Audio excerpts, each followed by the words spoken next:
If you're not able to discern the difference between the notion of the moment, the thought of the day, or the quick fix, and these are most of them, I got to tell you, most of them are quick fix pills, magic pills that are mostly about selling books and TV shows and ads, and not about sound financial or sound business strategy. They are not.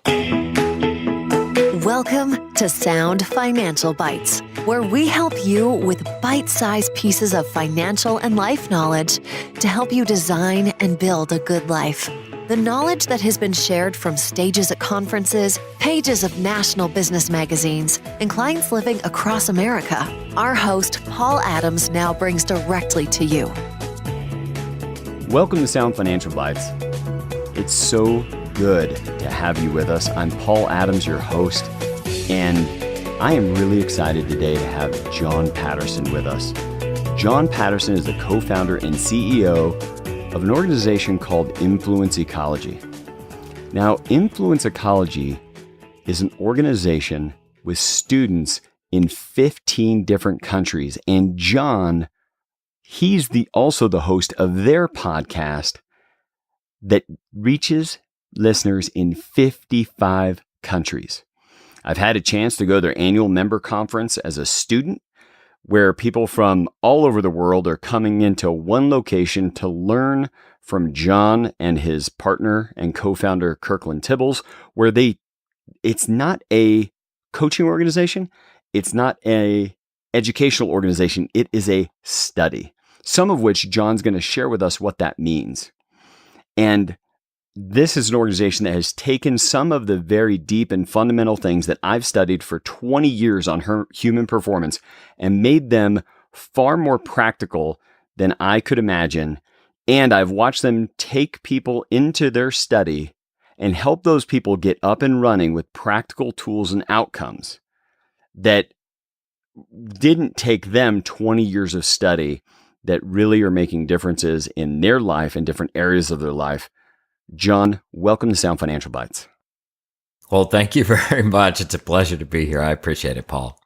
John, if you would, let's start off with why transactionalism.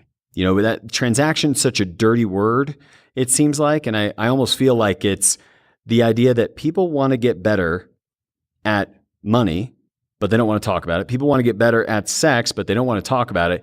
And the word transaction is such a dirty word. And because people don't want to study the transactions, they're actually awful at doing it. Yeah. So why transactionalism? Well, I think Adam Smith said it best that you and I are the exchange animal. We are the exchange animal. I often tell people something about the human species. I don't know if you know this, Paul, but human beings, Homo sapiens, are the only species that exchanges. There are some species that do things socially, like ants and bees. They have roles within certain tribes, where they're the queen or the drone or the worker and things like that. There are some animals that do some tit for tat. Like if I pick the gnats out of your hair, you can pick the gnats out of my hair. But there are not too many animals. We're the only animal that exchanges. And we exchange because we can assign value to things of very different types. I can assign a banana one value and a glass of water another value. And you and I can agree to exchange because of our ability to assign value. So we're the exchange animal. And we're involved in exchanges all the time. You and I live in a world and a sea of transactions, and we're transacting with our spouses, our children, our coworkers, our colleagues, the people that work for us, the people that work with us. And if we are not good at transacting, then we don't do well. In fact, we say those who transact powerfully thrive. Well, those who don't transact powerfully, I hate to tell you, they don't do very well at all. And we take the mystery out of all that. And I think what I'm hearing is it's also domain specific. Like there's the person that kills it and they are C-suite at their business, but they can't keep a friendship to save their life. Yeah. Or they're on the third marriage. That we are transacting in our parenting. We're transacting. When somebody talks about it being, so this idea of transactionalism, this philosophy is what underlies influence ecology. John, what is super down in the dirt simple? What is a transaction so that nobody has any confusion as we get into the rest of the conversation today? It's a series of reciprocal exchanges. That's it, down and dirty. A transaction is a series of reciprocal exchanges. I will do this for you, and you will do this for me. Correct. And that's it. And that is what it takes. While we called this episode Transact or Die, the only reason that we actually don't totally die without transactions, like because we live in an abundant country and unbelievably wealthy compared to the rest of the world, but it's only because a lot of transactions showed up before we ever got here, like the transactions it took to make the plumbing show up in the building I'm in right now. Yeah, correct. I want to say something briefly before we get into the rest of the conversation here, John. Right now, as we record this podcast, I am in a town in Wyoming that's very, very small. The population is lower than its altitude.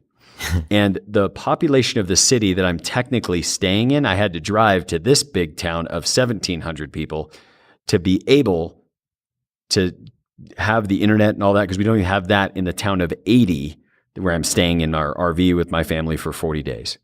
But before getting into influence ecology, learning much of what you guys have taught, and I've been spending 20 years learning some very fundamental and different and uncommon business practices. Mm-hmm. And yet, in a matter of 6 months working with all of you, it was like everything else I learned before got centered on the idea of transacting with people. And in our case, in our firm, helping people design and build a good life. But there's transactions there. And right now, I'm working 2 days a week. That's it. For 40 days. And we're able to do a better job of taking care of our clients, even though I am totally remote in this little tiny town, while my team runs the business out of Seattle, than I would have ever been possible had it not been for my learning with influence ecology. That's really great. And it points to something too you brought up a little while ago, which is there's different areas of life that people transact for. I think one of the reasons many people get in trouble is because they're not taking into account the transactions that they're a part of in other areas besides money. See, you and I know, well, especially in listening to your podcasts and all that you teach, people are beginning to understand how to satisfy the condition of life, we'll call it, money. In other words, the amount of money I need to live as I intend to live. So that's a very objective thing. But you, Paul, have dealt with how much you want to work or not. Mm-hmm. Another area of life, what you actually do every day with your mind and your body, right? How much you want to work or how little you want to work or where you want to work. That's another aspect of life. And then there's what do you want specifically in the area of your identity, or what do you want in the area of your life around your relationships? And if you think about the transaction called, I'm going to exchange X for Y, and Y is objective, you wouldn't not do that in other areas, like how you want to work or not, or how you want to be known or not, or how much time you want to spend with your wife or not. But what we find is that people are sometimes skilled, not all the time, sometimes skilled in one domain like money, but are terrible in others because they often haven't stated the objective satisfaction of that particular condition of life in a way they can then go transact for it. Can you just share people like wide span what the conditions of life are? Yeah. Like give people an example, maybe the first 4 that you guys teach at Influence Ecology. Sure. Well, we use the word condition of life because a condition of life is a condition or situation that must be satisfied. If you're walking around on 2 legs, 2 arms, if you're a human being, you and I, because we're social critters, as Kirkland calls it, since we're social critters, we live in a social environment where there are things we must deal with, things we must satisfy, conditions or situations that arise for a social critter like human beings. And those are health. We've all heard it. If we don't have our health, we don't got nothing. Health, money, work, career, knowing, relationship, education, and I can go on. There are 15 that we identify within the primary study that we offer. And inside the fundamentals of transaction, so that's it, like your entry course that if people wanted to work with your organization, that's the first one. What are the 4 that you focus in on there? Because I think that's going to most relate for our listeners. Sure. Health, work, career, and money. Health, work, career, and money. So let's pull apart condition of life and transaction. Now, when I was initially going through middle of last year, the fundamentals of transaction program you guys offer, I had this thing about my health. It was, I have had a lifelong struggle with weight. As I explained to somebody earlier today, I at one point weighed 60 pounds more than I weigh now, except I had a lot less muscle on me than I do now. So it was like the differential was like wild. I had a 48-inch waist at that time. Holy. And I know. Wow. I know. But by the way, to be at 48, I was wrenching the belt down. Like it wasn't pretty. And wow. I had, so I've struggled with that for years, and it's been a struggle. And what I realized was in the fundamentals of transaction program, I needed to actually be in a transaction with someone to be able to say, I am going to do this or this differently. And I actually took a totally different slant to the way I was going to hold my health and the way I was going to deal with working out. And I actually embraced a biohacking philosophy that has me working out 25 minutes twice a week. That's it.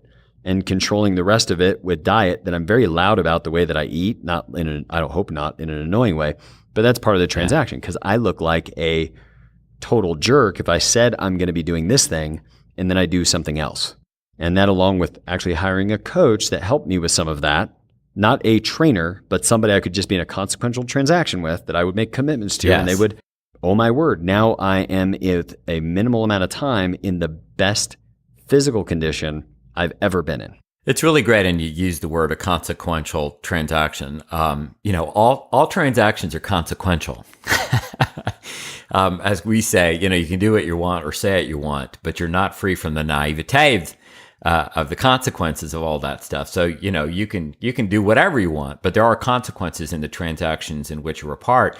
What I love about what you're pointing to is many of the people here at Influence Ecology understand that if they are going to satisfy a condition of life, what we mean by that is they're going to meet an objective aim.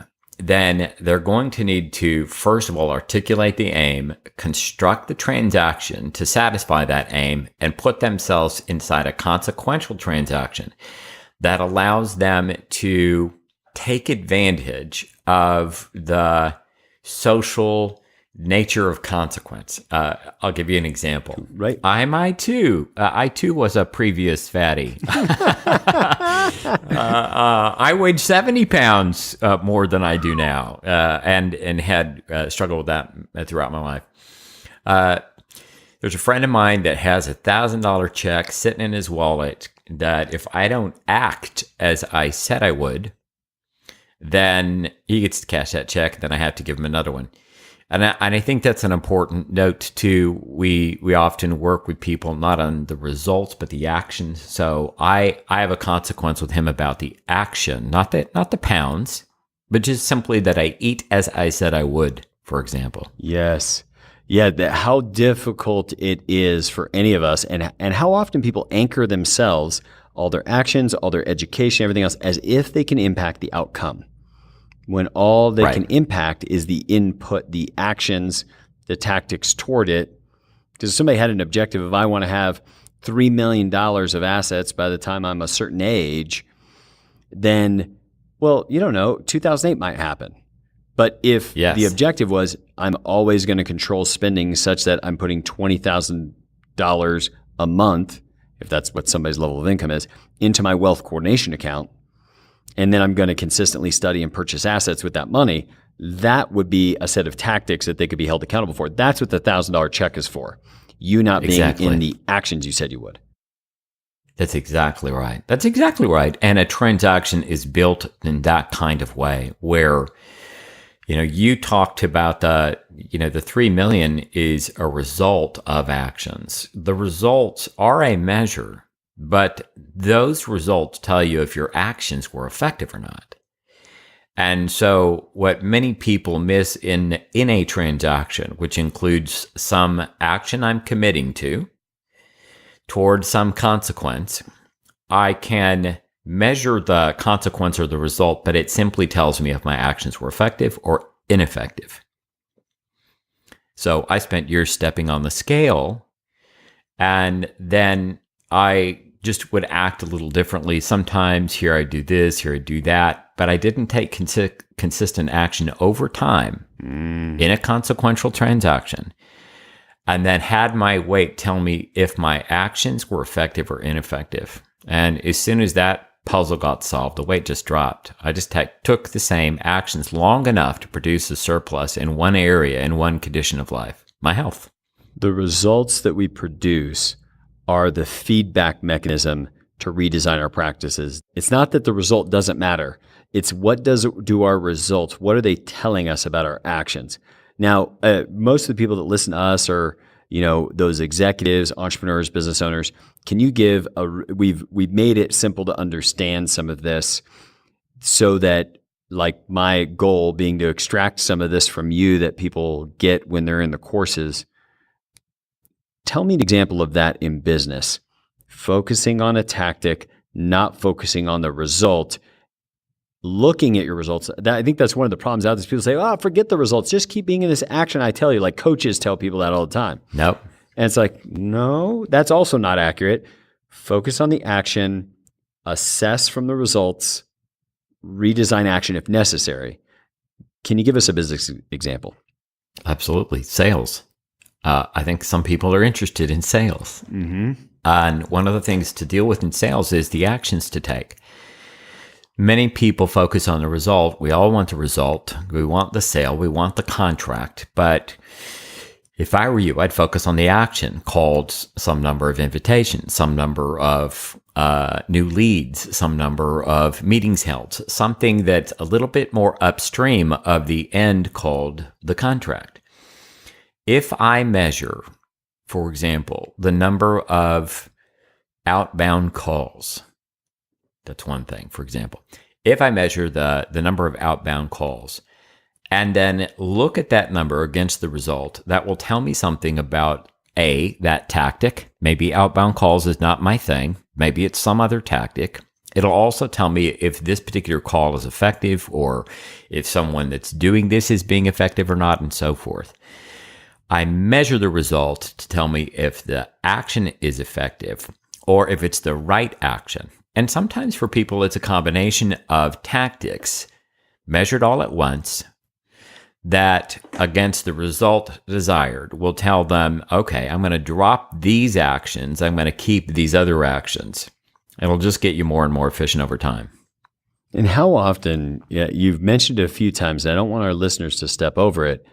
How often do you find people that they are not, like they're working on something, like working on their career, and if you were to ask them, which I'm sure you do with new students, and Drew, the vice president, will talk to potential new students and say, well, what do you want your career to be making you a year? Mm-hmm. And they don't know. Yeah, they don't know. How often? Like, how often do people, like, they say, well, I want this to get better. And you were to ask them what I like the word you guys use, the aim, like the aiming point, the destination that we want it to be at, the aim, what's your aim there? And people go, well, I don't know. It's most people, Paul. And I'll be polite to say, well, I'll call it. You don't have to be polite here. We're just among friends and family of all the listeners of this podcast. Okay, well, my experience is that most people are full of crap and, in fact, screwed because they're pretending they know something they don't. You deal with financial literacy all the time, and you know as well as I know that people are not, for the most part, financially literate. But nor are they literate about things like the right actions to take to produce certain results. There is an enormous amount of wishing, hoping, finger crossing, there's a lot of nonsense and BS and band music in what we call the current that people buy into. So I'm going to say something about that, if I may, about the current. I was going to say, I want you to wait with me until right after the break. I want you to talk about the current as soon as we get back from this break. None of this would be possible if it weren't for the team at Sound Financial Group that holds it all together so that I have time to do these podcasts. Let's listen to a short message from Corey, our president of Sound Financial Group. At Sound Financial Group, we are committed to continuing to bring you sound financial bites. Hello, my name is Corey Shepard, president of Sound Financial Group. If you are finding value in these weekly podcasts and they are making a difference in the way you think about money, then think about what kind of a difference could be made if you engaged one of our advisors to help you look at your personal finances. So what would the next step be? Send an email to info@sfgwa.com with philosophy in the subject line, and we will coordinate with you to have a conversation with Paul, myself, or one of our other advisors to share with you our philosophy of money. No one is going to close you on that call. No one is going to make you an offer to become a client. The only thing we allow our advisors to do in that call is teach, and the only thing we allow you to do is ask for an application. While we don't accept everyone who applies to work with us, we are committed that any Sound Financial Bites listener who wants to go deeper has the chance to expand their thinking and walk away with new education and resources around money. So even if we find out we aren't right to work together, our team will absolutely take care of you in that call and make sure that you have access to resources that might be of help to you. All right, John, tell us about what this distinction, the current, it is my favorite distinction. I think I was with Kirkland when he came up with it years ago. And I'm not sure about that, but I think maybe we'll give you credit. I was there when it happened. I didn't get no credit for it, but I think I remember him mentioning where he came up with it. And I was like, oh, I think I was there with like 6 of us at a bar one day when he came up with it. Oh, that's great. Well, we needed to find a way to allow people to understand that they live in a sea of transactions. And, I used to live in Chicago. It was great to live there, one of my favorite cities on the planet. And I would walk. It's a walkable city. You walk everywhere. And bus stops everywhere, and subway stops, and signs, and billboards, and stores. And all you see all around you is a sea of advertisements, a sea of people extending offers to buy, invitations to consider, ways in which to become familiar with my brand. So you and I live in a sea of that. And because of that, we begin to live in a sea of narratives about the marketplace. I was listening to some comedy thing the other day, and somebody said something like, my boss is being a real a-hole right now. And the other person says, oh, is he reading the Steve Jobs book at the moment? and he said, oh my gosh, he is. There was this time for a little while where everyone was reading the Steve Jobs book, and everybody got swept up in the currents, like literally stepping into a river, getting swept away by the current thought of the day, the notion of the moment.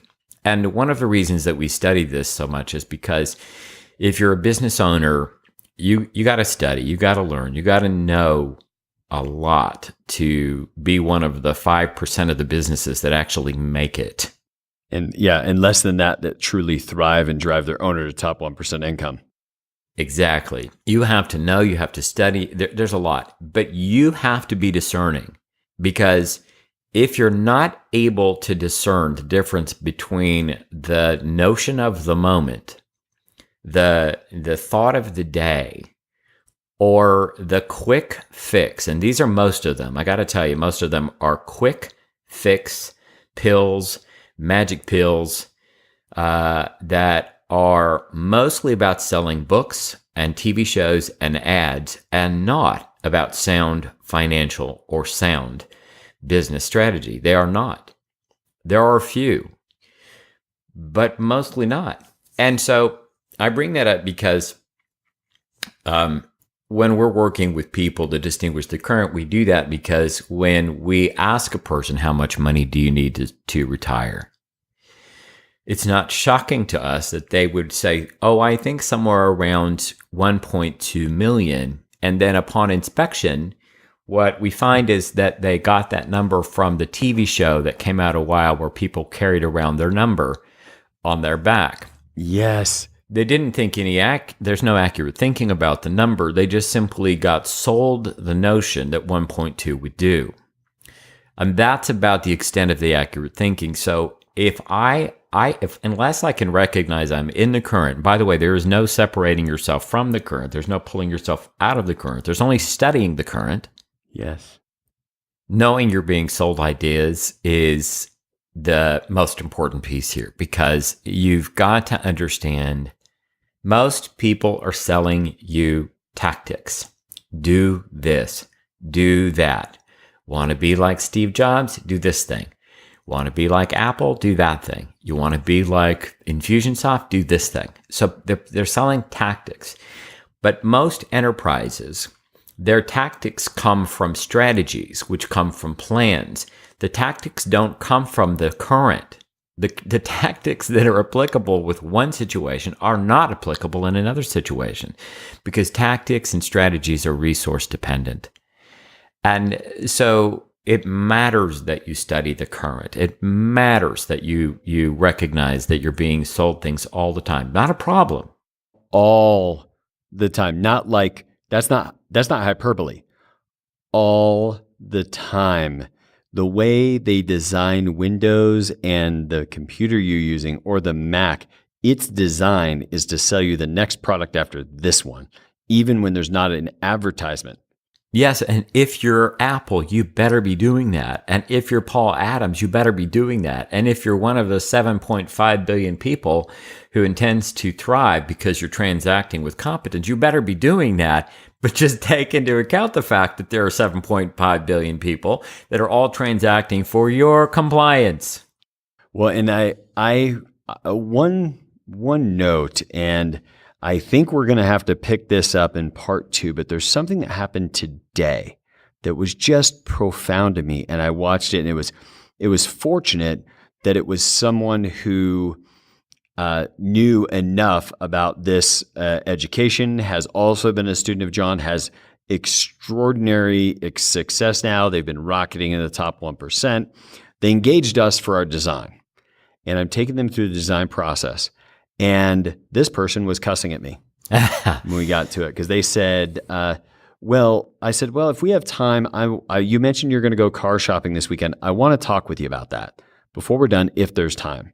And they said to me, if you've got some input we need to have, I'm going to get a car this weekend. You need to tell me. I said, well, make sure there's time then. So we finished the main part of what we call the fiscal foundation meeting to get that part done. And then we started talking about the car. And this person was so inside the current. And I don't mean this in any negative way. I mean, they were ticked at me. And I had to stop and say, this is how good the current is in their marketing. What you've said is, it's time for me to do this now because I'm making all this more money than I've ever made before, that I deserve it, that I've driven used cars all this time and I should just have one.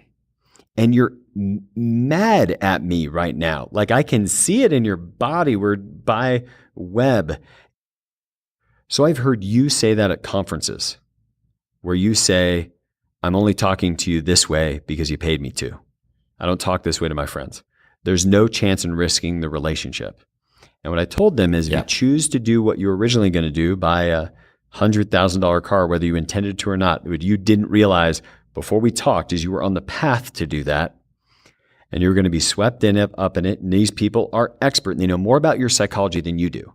So much so that you're actually angry at me because I took a moment to show them how a 1-year-old car with 15,000 miles on it for the exact same car they're after would save them 50 grand. And you're angry with me right now. Yes. And you could see that they're like, oh, you're right.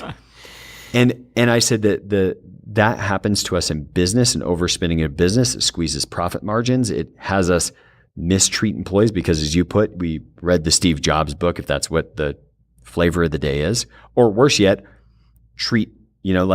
mess up our employees because we gave them too much latitude and we weren't CEO enough. Yeah.